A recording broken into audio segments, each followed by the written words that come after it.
I'm not exaggerating when I say this. If you can somehow manage to not make any of these 6 mistakes I'm about to share with you, you will instantly become a better trader. It's important to know how to trade, but it's as equally important to know how not to trade. These are the 7 biggest mistakes I see people making when trading. Let's just jump straight into it. The first and most crucial mistake I see people making is entering too late. Look, I completely understand why people make this mistake. It's a psychological emotion that is just embedded in our heads as human beings, and that emotion is the fear of missing out. If you don't know this already and you're a beginner trader, you never ever want to trade with emotion. It's a lot easier said than done, and if you actually pay attention to all these mistakes, almost all of them are emotionally driven. The sooner you stop trading with emotion, the sooner you start making money.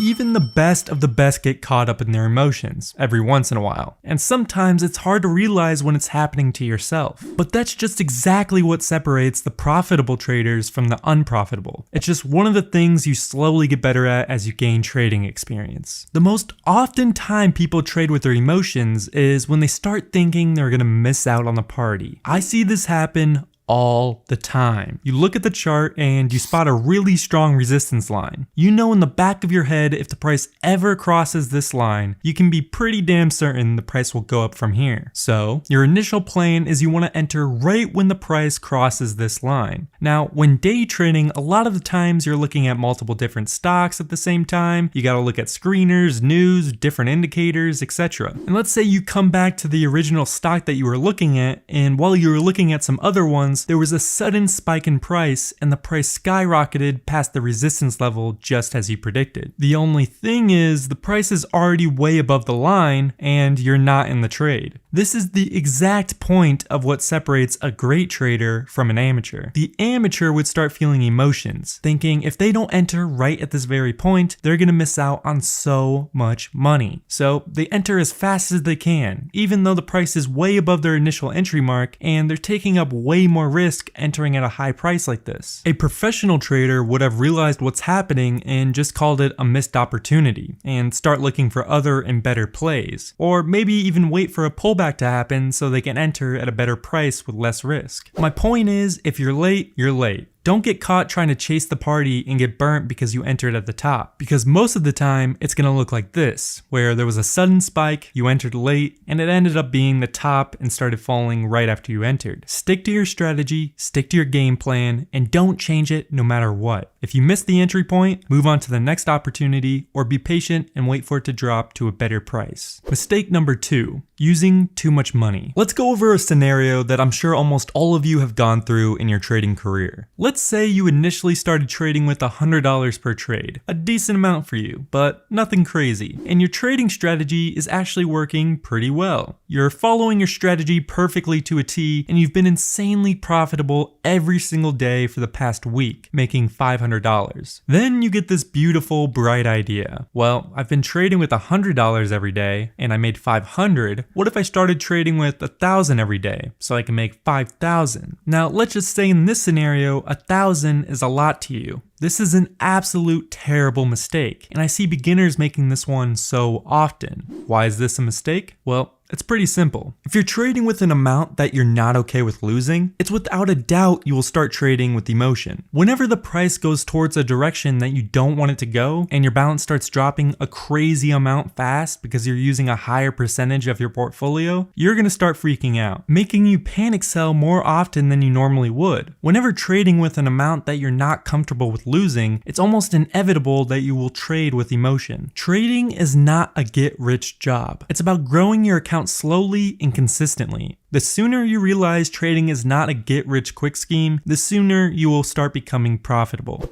Mistake number 3. This mistake I'm sure every trader has made, and it ended up biting them in the ass because of it. Not setting a stop loss. Especially in day trading, you should always be using a stop loss. There's no reason for you not to. Even including swing trading and long-term trading, there will always be a point in the chart where you can say, if the price ever goes below this line, I simply don't want to be in the trade anymore. It happens all the time. You see a trade, it looks extremely bullish, you enter with excitement because you think it's about about to go to the moon. You don't set a stop loss because your emotions of excitement and greed are blocking your clear thoughts, or you're simply just too lazy to set one. You go grab a coffee, come back, and the chart just absolutely tanked within 5 minutes, completely ruining your portfolio with a massive loss. And I've even seen it get worse from here, where people think to themselves, well, I'm already here at the bottom, I might as well just wait it out. Then the stock keeps dropping, and soon they absolutely have to exit the trade unless they want a $5 balance. There will always be a point on the chart where you don't want to be in a position if the price goes below that point. Some of you may like larger stop losses, some of you may like tiny ones. It doesn't matter how big or small it is, just have one. This next mistake I see people making is using way